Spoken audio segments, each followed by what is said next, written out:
Feel more expensive or luxurious or whatever you want to call it without having to have true 3D.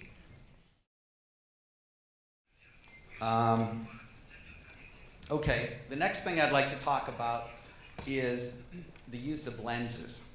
Now, many of you aren't photographers, and obviously you will have a DP or director of photography on the movie who will be working with you.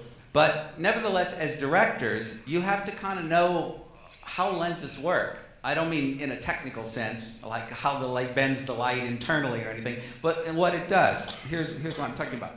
This is a shot of a rather not very good-looking actor, and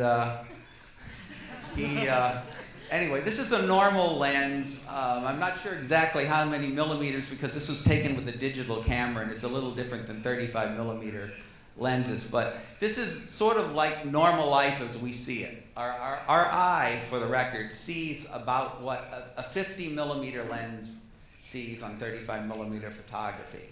So this is kind of what you'd see. Now, this is the same thing. Notice, let's go back, that I am exactly the same size, or almost exactly the same size in both pictures. But with this long lens, and it's not even a very long lens, it's a fairly short telephoto lens, but you notice how the background is a lot closer. It's kind of pulled the background up closer to us. Conversely, this is a wide-angle lens. And again, I'm about the same size, but now the background looks, and I have not moved my position. I've been in all three of these positions, I was standing in the exact same spot. We only moved the camera closer or farther to compensate for the lens. But as you can see now, the background is way down there. You know, it appears to be far away. And this is really useful because sometimes you want to make the background like the sort of classic shot of somebody running and they're struggling to get somewhere. That feeling like when you're late for class, if you're a student and you're hurry, or you have to get to the office where the boss will say you're late and fire you or something like that. So to show that feeling, maybe you're running but you don't feel like you're getting anywhere. If you film the actor running with a really long lens, it looks like, even though he's really working hard, that he doesn't appear to be moving that much coming towards the camera. So it we call it foreshortening in English. It kind of squeezes the whole world into a flat plane. Conversely, with the wide-angle lens here, if I were to be running towards the camera, I would appear to become to the camera, even though I was running the same speed as with the long lens, I would get to the camera very fast. It would appear that I was running much faster than I was. So it can give you the sense of somebody really moving fast. And also, here's the next. Again, I have this lovely actress here who looks a lot like my wife. This is an actual 50 millimeter lens. It's taken on 35 millimeter film, not digital. And you'll see now, again, there's going to be 3 pictures, and she's basically the same size in all 3 pictures. Now, in this normal lens, you see the background is in there. You can see it pretty well. It's a little out of focus, but it's pretty there. It's pretty much there. Now, here's another shot. As you can see, she's basically the same size. Her hat moved, but now you see the background is completely blurred. And this is, again, this isn't a real long lens. This is only a 135 millimeter lens. But it's really blurred. And so it makes your eye focus much more on her, and you're not looking at the background as much. And if you were to get like a really long lens, like a 1,000 millimeter lens or something, the background would be almost completely a blur. It would look almost like some sort of soft backdrop.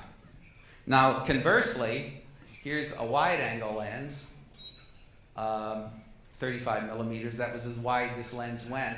And you can see the background is very sharp, and it looks much further away, like I was saying with the other lens. And here's an even wider lens. Now, this one, you notice, though, there's a problem with wide-angle lenses, is that now her face is starting to be distorted. It kind of bends, it pulls, because it's doing the opposite of foreshortening, I forget what you call it, but it basically pulls everything out. It makes the nose and everything stick out more, you know, tabizu. So it makes her look funny. And the wider you get, the more bizarre it looks. So you can use that for an effect, of course, if you want, because it's very unsettling. You know. And interestingly, this is when you turn this is one of these little cameras you just take pictures. When you first turn the camera on, this is the lens position that you get. The standard is the widest angle lens. And so all of you should take pictures with those little point shoot cameras. You know, this is what you're getting. So generally, if you want to take good portraits of people, it's better to use the equivalent of about 80 or 100 millimeter lenses, because it kind of tends to compress them a little bit and makes a good looking portrait of a person. And you know, especially if you want to have a close-up of an actress or something, you want her to look beautiful. You don't want her to have a big nose and exaggerated face. So you might want to think about using a little longer lens.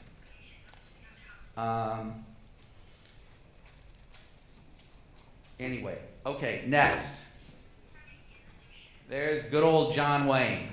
Now, the reason I put this shot in, by the way, one of the reasons I'm using still pictures is because a lot of times in movies, the shots are so short, by the time I talk about them, they're over. So I'm using still pictures so you can see them. Anyway, but the camera is looking up. The camera is below him and looking up. And what it does is it makes him look more powerful, right? It makes him look like a hero. It makes him look like a big man.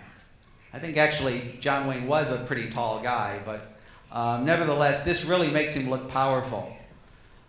Conversely, I have a clip coming up. This is from Raiders of the Lost Ark, and this is the scene where we introduce the bad guy German. And so he is photographed, this is a film clip, he's photographed from below, which makes him look powerful. And then he's threatening Karen Allen, who's photographed kind of more up and down, which makes her look weaker. It makes her look more like she's threatened. And I think, again, going back to when we were monkeys in Africa, if you were a monkey, okay, and there was another monkey and he was bigger than you, and he was a threat, and he would stand over you and be very, he would appear to be threatening. And same thing for kids. Kids look up to adults and they see them as, like, when you're little, you see your parents as almost like gods, right? Because they control your life. And so we're looking up at them, and it gives that the impression they're powerful. Conversely, the apes that look down on the little ape, and they look down on that person, and they feel like, oh, well, he's nothing.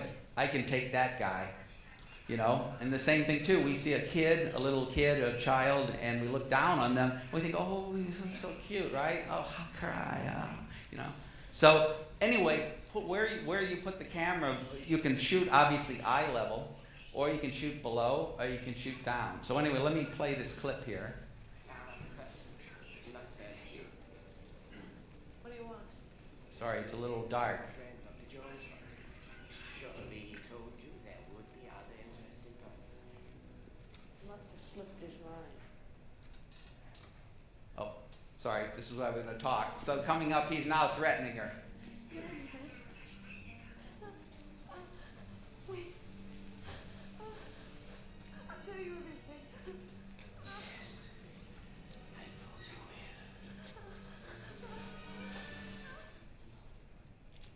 will. Okay. You'll have to watch the movie to find out what happens. So the next thing to take into account if you're directing the movie is not only what you're going to show, but is the camera going to be stationary on a tripod like that camera in front of me, or is it going to be moving about like the guy was here earlier with the steady camera was following me out? Moving a camera, of course, means you can follow somebody along if they're walking or changing their position, but it also, even if I'm standing here absolutely still and I'm talking to you, but by moving a camera as I talk, it kind of adds motion to an otherwise dead scene. You know, there's a shot I've seen a lot lately.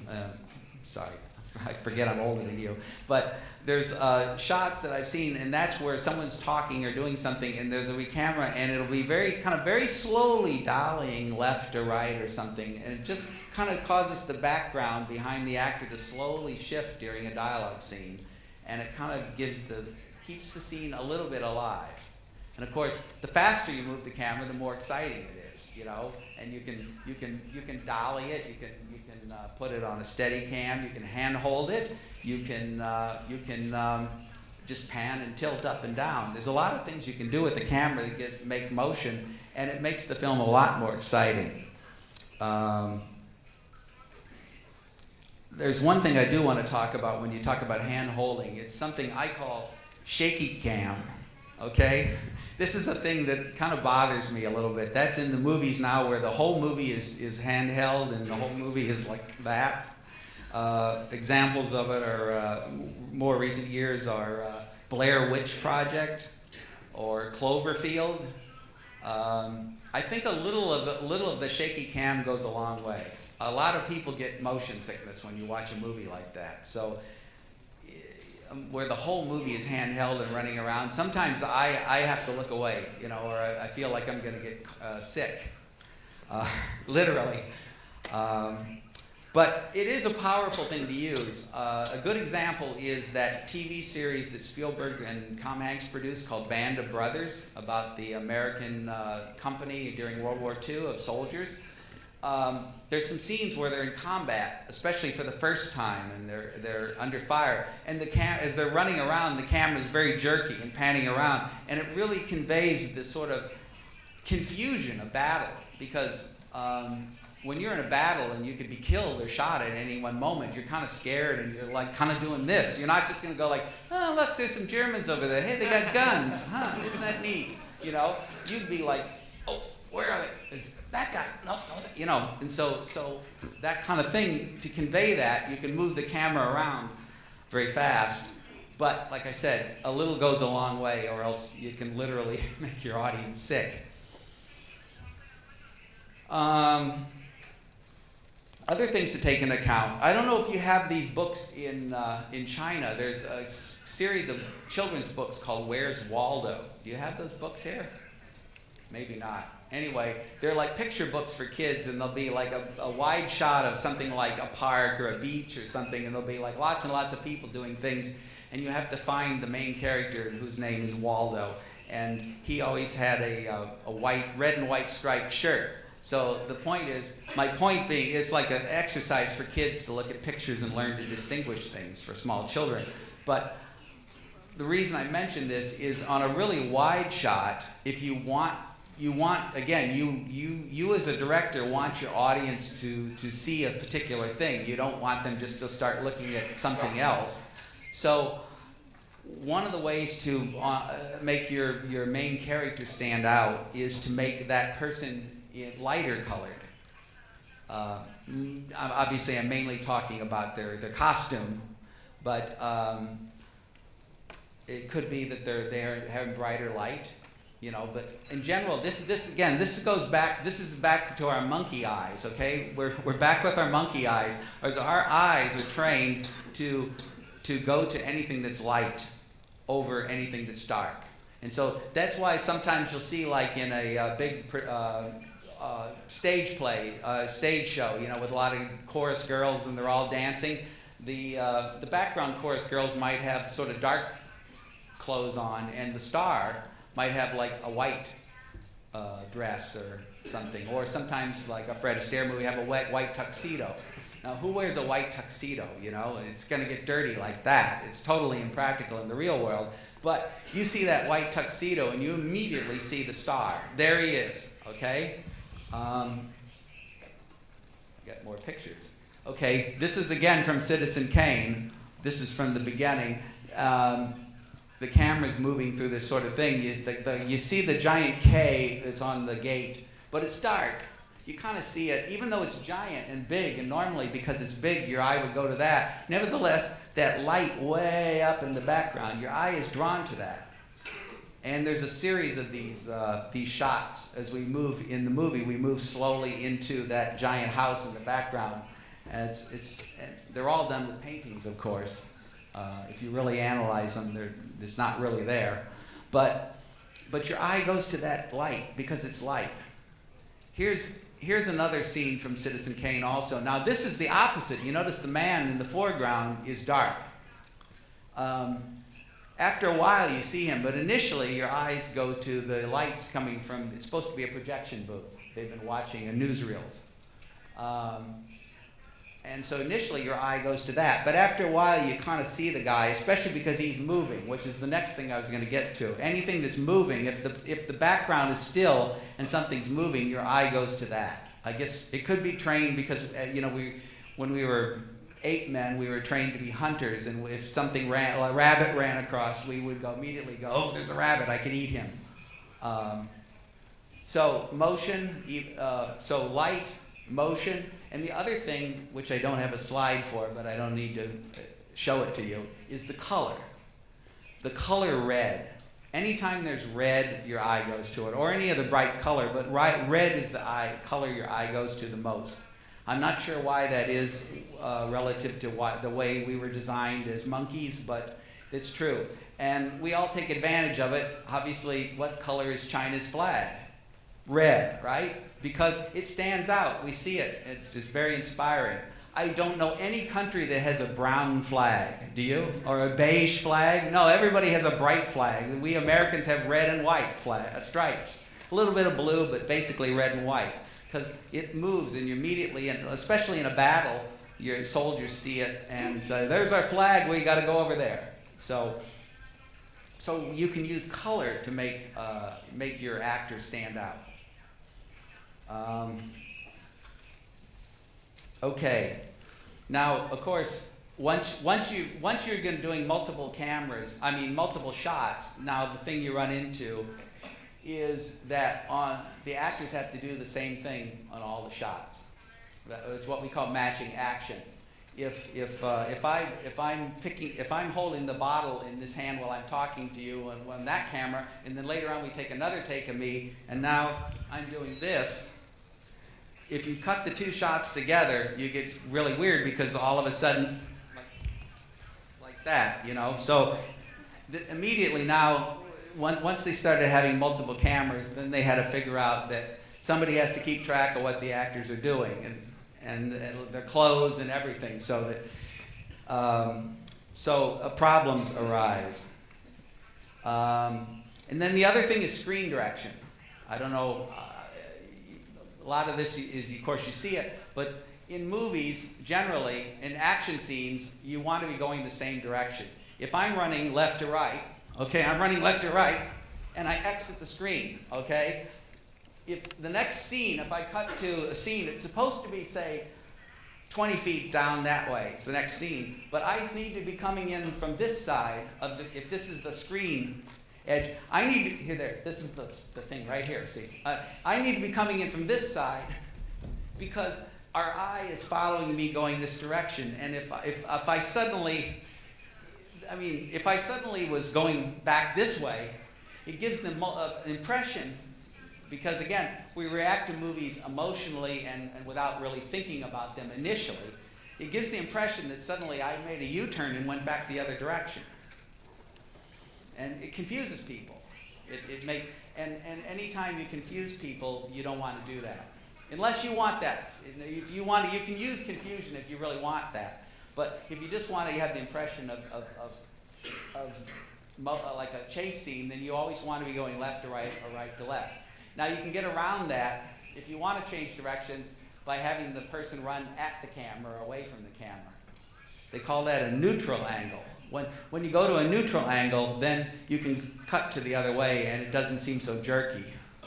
The other one, of course, is if you move the camera relative to the person within the shot. Anyway, we'll get into that. So, where was I? Yeah. So, I was going to show you a scene here. Oh, by the way, one other thing with the vis-a-vis left and right. It's interesting. In the traditional Hollywood, if somebody was going to go say, I'm going to take the train from Los Angeles to New York, they used to get a shot of a train that was going from left to right.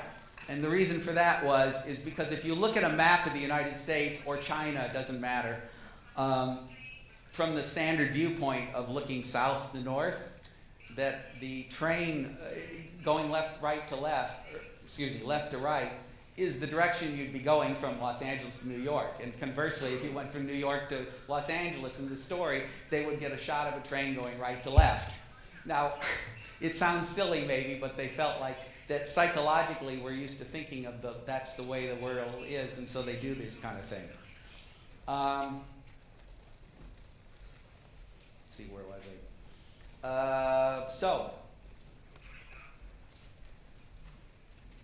I just want to show you, this is a scene again from Raiders, and you notice matching action, doesn't matter really what they're saying. Whoops, sorry. Someday you'd come walking back through my door. That, I never doubted that. in the scene, Harrison is on the left, and Karen Allen is on the right, and on the cuts they keep that. See, she's always on the right, he's always on the left. In the last 10 years. Because now she moves off stage left, but because she moves relative to the camera, it's okay, because we saw her move there. Now Harrison is on the right, and she's on the left, but they just switch back positions again. So my point being is when you cut from one angle to another, you have to match. If the person was on the left and the one thing and facing, you have to keep that relationship on the cuts, or else it's very jarring to the viewer. But the only way to change it is to have the person move relative to the camera, move to the opposite side. Then our eye says, oh, I understand, he moved from the right side to the left. So you have to keep this sort of left-right thing internally in your mind while you're doing a scene, or else, again, when you cut the multiple angles together, it confuses people. They call this if you put the camera in the wrong one, they call this crossing the line. You have to imagine if there's two actors and they're standing facing one another, like this way and this way. There's a line, right? There's a line between us. And say, well, obviously the camera's on that side, on this scene here. So if I'm standing here talking to my twin brother over there, if the camera is on this side, anywhere on that side of the line, it doesn't appear to jump. If you move the camera from here over to there, what we call an over the shoulder, if you shot of me over my shoulder towards my twin brother, who's standing over here, as long as you don't get the camera on this side of me, it appears that I would always be on, let me look at it through your viewpoint. This me would always be on your right, and that me would always be on your left. Saying conversely, if you shot over his shoulder at my face, the same thing's true. So, but if you do the other one, the people appear to flip around. They appear to, on a cut, they appear to suddenly jump to the opposite side of the screen, and it's disconcerting. So they call that crossing the line. Now, if you do cross the line, obviously the Hollywood police are going to come and arrest you and take away your director's license or something, but it just upsets the audience. They kind of go unconsciously, because most audience people aren't going to go, oh, that director crossed the line, what a mistake. They're just going to go like, oh, okay, I see, he's over there, okay. So it's something you have to take in account of. And one of the things that can help you do this, as we're talking with Bennett, is storyboards. Yeah, you can hire, Hollywood sometimes hires some really good artists, and they do these really great storyboards and things, and or then you could have somebody like me who does a storyboard like that. This is for a film I shot last year in Mongol about Genghis Khan. And this was an opening sequence. It's, the storyboards really helped me a lot because the screen, believe it or not, it's a screen thing of where the aperture ratio is 4:1, which is a very wide picture over, you know, much wider than normal movie screen. And so it's kind of hard to compose images for that. So the storyboards helped me think about it. Also, it was a 3D movie, a real 3D movie, not a fake 3D movie. And they helped me kind of think what I'm going to do. These 3 flags at different distances to represent Genghis Khan's army, the shamans, and then this represented the line of horses. And the little square in the back is I wanted to dolly the camera along the line of horses and end up at where the frame is at the end. So now this is just my own personal storyboard format. It doesn't really matter. You don't have to follow it. It helped me think about it. And the other thing it was good for is, as Bennett was saying, is if you have a director of photography or a stunt director or something, you can show them this picture, and they immediately, especially if you mainly speak English and everybody else was Chinese, it helps to be able to show pictures because they know immediately what you're thinking instead of you're trying to say, you know, a line, and they kind of move camera, you know, that kind of thing. This kind of thing immediately helps you go. And this was the opposite side. This question mark was, I did these things when I was still in the US, and I had no idea what Jamaica's flag looks like. So in my storyboard, he had a question mark on his flag. And this represented moving a dolly down, a crane. I had a crane and kind of dropping down and into a close-up. So. And then we had a close-up of Temujin, which was Genghis Khan's real name. And then from there, I wanted to dissolve to a flashback of him as a boy riding a horse. So I wanted to match the size and shape of him riding the horse. And then I was going to pan over to the other man who they were having a race. And then this represented that the horses were going to come at the camera and go by the camera. So. Again, these are very crude drawings. Nobody's going to buy them at an art auction, but they helped me think about what to do. Now here's another thing. I called it a shot diagram. I think Bennett had a different term for it, but I wasn't sure what the official term is. This represents if you had looking down on a set, okay? There's a window at the back in Beijing at nighttime. You'd see in the background, you'd see the city, like it's an apartment, set, okay? And you have the man, he's talking to the woman, and so initially the camera would be here. And I didn't move it, you could show moving, but I really, actually make a little note here, what I want to do is start closer to them and pull the camera back to reveal that the thing they're talking about, the thing he's looking for and doesn't realize where it is, it's what Hitchcock always called the MacGuffin. It's the thing in the story that everybody wants. You don't even have to really explain what it is. It's just something very valuable that the bad guys want. So Hitchcock always called that the MacGuffin. So say whatever it was that they want was on this table. So as the camera pulls back, we now in the foreground see the thing that they're looking for is here, though the man doesn't realize it. And later on, he is going to walk that way towards the door. And as he does, and maybe the woman will follow him, she'll turn and follow him. So as he goes, the camera is going to dolly here. See, I wrote dolly. Dolly just means, you know, a little wheeled thing to carry. Or it could be a steady cam. You could hand hold it on a steady cam. Anyway, the camera is going to go here. And as the man exits, the camera will end up there. I call it 1B and 1C. It's the same camera, it's a movement. At that point, we cross the lines. But remember I said the line? This dotted lines here, that's the line. You notice at the end, I crossed the line, but it's okay because I crossed the line within the shot by the camera moving. I didn't do it on a cut, which would be confusing. And so then I also indicated that at the end, that this other guy, the bad guy, would come in the door. After the good guy leaves, the bad guy who's working with the girl comes in. Maybe he's blackmailing her. I don't know. I'm making up the story as I go. But he comes in the back. So at the end, we would see her in the foreground, the table here, maybe see the little thing on the table, and he would come in the background and we'd see him coming in.